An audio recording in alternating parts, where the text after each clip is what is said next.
আসসালামু আলাইকুম এভরিওয়ান। অনেকদিন ধরে ভাবি যে কবুতর নেবো, তো আজকে ফাইনালি নিতে চলে এসেছি আমার এই মনি ভাইয়ের বাড়ি। তো মনি ভাই একজন খামারি। আমার অনেক রোগ হয়েছিল বাড়িতে, রানীক্ষেত, সেতে আমার কবুতর মরে গেছিল।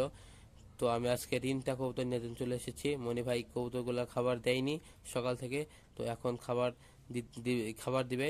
খাবারগুলো খাওয়ার পরে আমরা কবুতর দেখব। তো খাবার খাওয়ার মধ্যেই আমরা কবুতর দেখব। তো মনি ভাই আমাকে ওই জায়গায় 2টা কবুতর দেখায়, যার নাম হচ্ছে সাদা কৌশলী। তো কবুতর 2টা আমার তো পছন্দ হয় নাই। তো আমি ওই জায়গা থেকে 2টা গিরিবাজ নিয়েছি। তো একটা একটা মাদি আর একটা নর। নরটা আমার খুবই পছন্দ হয়েছে, নারীটাও হয়নি এরকম না, হয়েছে কিন্তু অনেক সুন্দর। অনেক টাইপের, মানে নারীটা একটু সুন্দর কম না, তাও পারফরমেন্স আলহামদুলিল্লাহ ভালো। এই যে স্ক্রিনে আপনারা দেখতে পাচ্ছেন এই দুইটা কবুতর। আর পেছনকার ওই সবজিটা নিয়েছি আমি এমনি গোলা কবুতর। আমার একটা নর ফাঁকা আছে, ওইটার সাথে আপাতত জোয়ার দেওয়ার জন্য। তো আসসালামু আলাইকুম এভরিওয়ান, এই পর্যন্ত আজকের ভিডিও।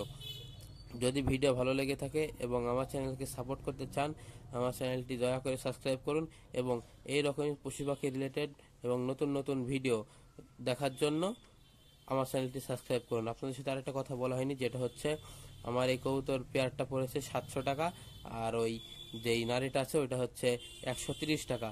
তো আজকের ভিডিও এই পর্যন্ত। আসসালামু আলাইকুম ওয়া রাহমাতুল্লাহি ওয়া বারাকাতুহু।